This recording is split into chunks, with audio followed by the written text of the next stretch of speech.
ये class 10th की maths के एनसीईआरटी बुक है, पेज नंबर 147, चैप्टर का नाम है ट्राइंगल्स। इसमें मैं आपको एग्जांपल 10 जो है ये एक्सप्लेन करके बताऊंगी।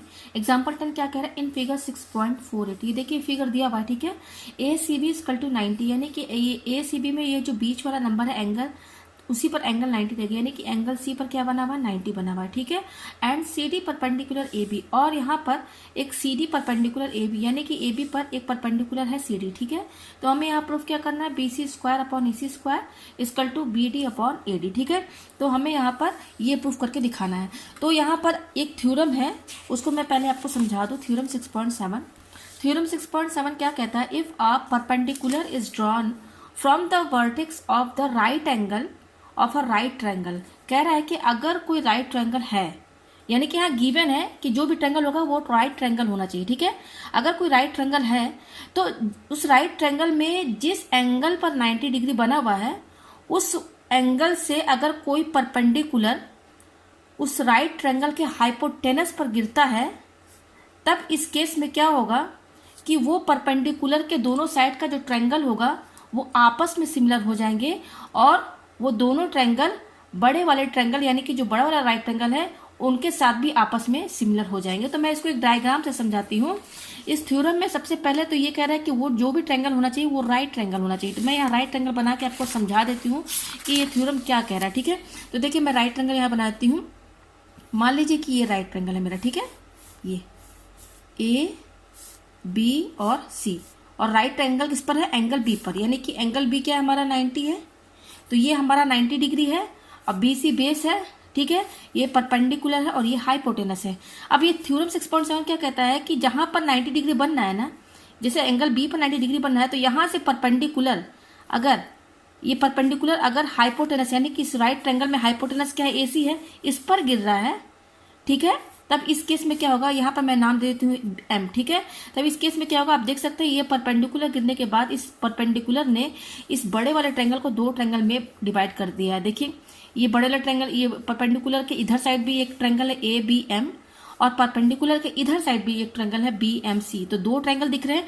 तो इस केस में अगर आपको कहीं पर भी ऐसा दिखता है कि कोई राइट ट्रायंगल है और राइट ट्रायंगल में जहां पर राइट एंगल बना वहां से परपेंडिकुलर हाइपोटेनस पर गिर रहा है, तब क्या होगा, यहाँ पर देखिए पहला क्या होगा, पहला ट्रायंगल क्या दिख रहा है, A B M triangle A B M similar to triangle B M C, ठीक है। ये दोनों ट्रायंगल इस परपेंडिकुलर के दोनों साइड जो दो ट्रायंगल है ये आपस में सिमिलर हो जाएंगे। देखिए ये मैंने लिख दिया A B M similar to B M C. दूसरा ट्रायंगल ये ए बी एम जो है, A B M similar to सबसे बड़ा राइट एंगल हमारा क्या है, ए बी सी, मेन तो राइट एंगल हमारा यही है, तो ये वाला ट्रायंगल बड़े वाले ट्रायंगल के साथ भी सिमिलर हो जाएगा, यानी कि ट्रायंगल ए बी सी, ठीक है। ये हो गया। थर्ड केस क्या है, ये जो ट्रायंगल बी एम सी है, ट्रायंगल बी एम सी, ये भी तो एक ट्रायंगल है ना, ये भी क्या हो जाएगा, बड़े वाले ट्रायंगल के साथ सिमिलर हो जाएगा। तो ये थ्योरम है, थ्योरम 6.7 यही कहता है, ठीक है। तो ये क्वेश्चन में देखिए यहाँ पर क्या है, राइट एंगल किस पे बनना है, 90 पे बनना है, ये राइट एंगल है, और ये इसी जहां पर 90 डिग्री बनना है वहीं से एक परपेंडिकुलर, ये देखिए हाइपोटेनस ए बी है, आप देख सकते हैं इस बड़े वाले ट्रायंगल का हाइपोटेनस ए बी है, तो इसी पर गिर रहा है। तब इस केस में क्या होगा, फ्रॉम थ्योरम 6.7, थ्योरम 6.7 के हिसाब से क्या होगा, ट्रायंगल ए सी डी, इसमें देखिए दो ट्रायंगल बने किए और किए ट्रायंगल, तो ट्रायंगल ए सी डी जो होगा सिमिलर टू ट्रायंगल, दूसरा ट्रायंगल क्या है, बी सी डी, ठीक है, बी सी डी, ठीक, ये होगा। दूसरा क्या होगा, ट्रायंगल, अब इस ये दोनों ट्रायंगल आपस में सिमिलर हो गए। अब क्या करेंगे, ये वाला ट्रायंगल लेंगे, छोटा वाला triangle A C D similar to, इसमें सबसे बड़ा ट्रायंगल हमारा क्या है, ए बी सी है, सबसे बड़ा ट्रायंगल तो हमारा ए बी सी है ना, तो ट्रायंगल ए बी सी, ठीक है, ये हो गया। फिर ये वाला ट्रायंगल लेंगे, ट्रायंगल बी सी डी, ठीक है, फिर similar to triangle A B C, ठीक है। यानी कि पहले ये दो ट्रायंगल आपस में सिमिलर हो जाएंगे, फिर ये ट्रायंगल और ये ट्रायंगल बड़े वाले ट्रायंगल के साथ भी सिमिलर हो जाएंगे, ठीक है। तो ये होगा फ्रॉम थ्योरम 6.7 के हिसाब से ये होगा। तो हम इसमें जो है ये दो यूज करेंगे, ये ठीक है, ये दो यूज करेंगे। तो देखिए यहाँ पर हमें क्या प्रूफ करना है, हमें यहाँ पे प्रूफ करना है B C square upon A C square equal to B D upon AD, ठीक है, ये हमें प्रूफ करना है। और देखिए इस क्वेश्चन में बहुत बड़ा कंफ्यूजन है कि यहाँ पर जब हम साइड का रेशियो लेते हैं ना तो हमारा आंसर ही नहीं निकल पाता है। हम बेस को बेस से भी करते हैं और perpendicular to perpendicular, hypotenuse to hypotenuse भी करते हैं, उसके बावजूद भी ये जो है क्वेश्चन जो है सॉल्व नहीं हो पा रहा था। तो मैं एक ट्रिक आपको बताती हूँ, उस हिसाब से ही सॉल्व करेंगे तो ये सॉल्व हो जाएगा। तो देखिए ट्रिक क्या कहती है, आप यहाँ पर देखिए सबसे बड़ा ट्रायंगल हमारा क्या है, ACB, सबसे बड़ा ट्रायंगल। तो इस बड़े बड़े ट्रायंगल में आप देख सकते हैं यहाँ पर, सॉरी, सबसे बड़ा ट्रायंगल हमारा क्या है, ACB, ये है। इस बड़े ट्रायंगल में आप देखिए ये जो सबसे छोटा साइड होगा ना, कौन से बड़े वाले ट्रायंगल में, ABC में, इस पे सबसे छोटा साइड किसका है, मतलब सबसे ज्यादा लेंथ किसकी कम है, AC, ठीक है ना, AC है ना, तो इसको हम बेस मानेंगे। आप मतलब कि कहने का ये कि इस बड़े वाले ट्रायंगल में तो बेस तो हमारा AC ही है, इसमें तो कोई कंफ्यूजन है नहीं, AC हमारा बेस है और BC परपेंडिकुलर है और AB हमारा हाइपोटेनस है, ठीक है।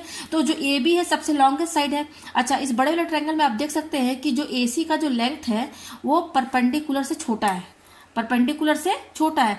तो आप यही ट्रिक जो है इन दोनों ट्रायंगल में भी लगाएंगे। जैसे कि अगर हम ये दोनों, जब हम ये वाला रेशियो, ये सिमिलर प्रॉपर्टी ये यूज करेंगे, triangle ACD similar to ABC, तो जब आप ट्रायंगल ACD में, क्योंकि आप ये चीज ध्यान रखिएगा कि बड़े वाले ट्रायंगल में बेस जो है सबसे कम है उसकी लेंथ, ठीक है।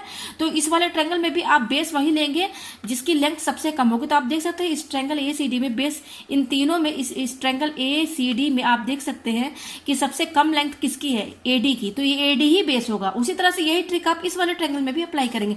तो हम ये वाला पहले लेके चलते हैं, triangle ACD similar to triangle ABC, ठीक है, क्योंकि दोनों ट्रायंगल सिमिलर है, तो सिमिलर हो जाने की वजह से दोनों ट्रायंगल का साइड का जो रेशियो है वो भी करस्पॉन्डिंग साइड का रेशियो वो इक्वल हो जाएगा।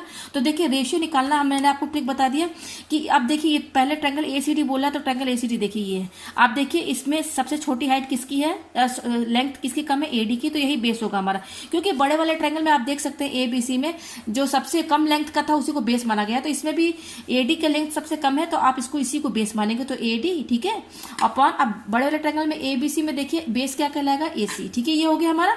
फिर क्या लेंगे, अब बेस हो गया, परपेंडिकुलर देखिए, तो इस वाले ट्रायंगल में ये तो हमने बेस ले लिया, अब परपेंडिकुलर तो हमारा यही होगा, इस ट्रायंगल में CD होगा, तो CD अपॉन, और इस बड़े वाले ट्रायंगल में ABC में क्या है, परपेंडिकुलर BC है, तो अपॉन BC लेंगे। फिर अब हाइपोटेनस की बारी, तो हाइपोटेनस तो आप जानते हैं सबसे लंबा लेंथ जिसका होता है वही हाइपोटेनस होता है। तो इस वाले ट्रायंगल में ACD में AC हमारा हाइपोटेनस है, तो AC, ठीक है, अपॉन, और इस बड़े वाले ट्रायंगल में हाइपोटेनस क्या है, AB है, तो AC अपॉन AB, ठीक है। तो ये करस्पॉन्डिंग साइड का रेशियो हमने ले लिया। अब इसमें आप वो दो सेलेक्ट कीजिए जिसमें एक साइड कॉमन हो, आप देख सकते हैं इसमें और इसमें, सॉरी AC अपॉन ये AB है, मैं यहाँ पे गलत लिख दी हूँ, ठीक है, AC अपॉन AB है, देखिए हाइपोटेनस क्या AB है, ठीक है। तो ये दोनों लेंगे क्योंकि AC इसमें भी, AC इसमें भी है, तो अब इन दोनों को आप क्या करेंगे, इक्वल कर लेंगे, AD upon AC equal to AC upon AB, ये हो गया हमारे पास, ठीक है। तो अब क्या करेंगे, क्रॉस मल्टीप्लीकेशन, तो क्रॉस मल्टीप्लीकेशन से क्या होगा, AC इंटू AC क्या हो जाएगा, 2 बार है तो AC स्क्वायर हो जाएगा, और ये जैसे है उसको आप लिख दीजिए, ठीक है, AD इंटू AB, ठीक है। तो इसको इक्वेशन फर्स्ट बोलिए, ठीक है। अब हम ये वाला लेंगे फ्रॉम थ्योरम 6.7, हम अब ये नीचे वाला लेंगे, इसमें कौन सा ट्रायंगल आ रहा है, BCD, ये ट्रायंगल है किससे सिमिलर है, बड़े वाले ट्रायंगल से। तो अब इसके हिसाब से हम क्या निकालेंगे, यहाँ पे मैं लिख देती हूँ triangle BCD similar to triangle ABC, ये है, ठीक है। तो देखिए यहाँ पर भी साइड का रेशियो निकालना है, तो ट्रिक मैंने क्या बताया था कि जो सबसे बड़ा ट्रायंगल है ABC, इसमें जो सबसे कम जिसकी लेंथ है उसी को बेस माना जाएगा। तो अब इस ट्रायंगल में आप देखिए यहाँ पर इस बड़े वाले ट्रायंगल ये BCD में, ठीक है, इस ट्रायंगल में आप देखिए सबसे कम कौन सी लेंथ दिख रही है, आप देख सकते हैं ये इसकी लेंथ सबसे कम है, इन तीनों साइड में इसकी लेंथ कम है, तो ये बेस कहलाएगा हमारा, ठीक है। तो बेस इसको लेंगे DC, तो ये आप लिखिए यहाँ पर DC, ठीक है, ये DC अपॉन, और इस बड़े वाले ट्रायंगल का बेस तो AC है, तो मैं बता ही चुकी हूँ, तो DC अपॉन AC, ठीक है।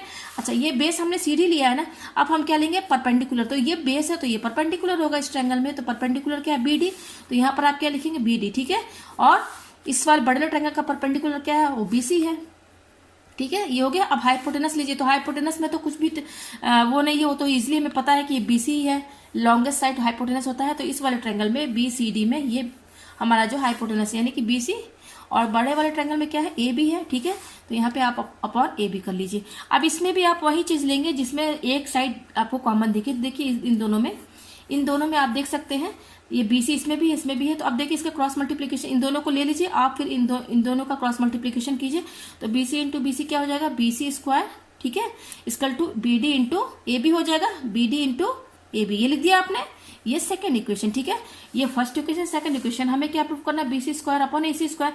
तो देखिए ये सेकेंड इक्वेशन या डिवाइड करना है, यहाँ पर देख सकते हैं आप रेशियो में है, तो हम क्या करेंगे, BC स्क्वायर ये है तो हम डिवाइड करेंगे सेकेंड इक्वेशन को फर्स्ट इक्वेशन से। तो मैं यहाँ पे ले देती हूँ divide equation second by first. Second equation क्या है आप देख सकते हैं, BC स्क्वायर इक्वल टू, ये मैं पूरा यहाँ लिख देती हूँ, BC square equal to BD into AB, फिर अपॉन फर्स्ट इक्वेशन क्या है, AC square equal to AD into AB है, AD इंटू AB ये आया हमारे पास। तो देखिए ये और ये कैंसिल, तो ये क्या आ रहा है हमारे पास, BC square upon AC square, और ये आ रहा है BD अपॉन AD, ये आ रहा है। तो हाँ आप देख सकते हैं ये प्रूफ हो गया है, यही हमें प्रूफ करना था। देखिए यहाँ BD अपॉन AD आ रहा है। तो जो मैंने ट्रिक बताया ना, आप वही ट्रिक अप्लाई कीजिए, तभी आपका ये सॉल्व होगा। अदरवाइज आप बेस कुछ और लेके चलेंगे तो ये प्रूव ही नहीं हो पाएगा। मैंने बहुत कोशिश कर ली, तो आखिर में मुझे यही समझ में आया कि यही ट्रिक लगाएंगे तो ये ईजिली जो है ये प्रूफ हो जाएगा। और जहाँ ना समझ में आया तो कमेंट करके मुझे ज़रूर बताएं।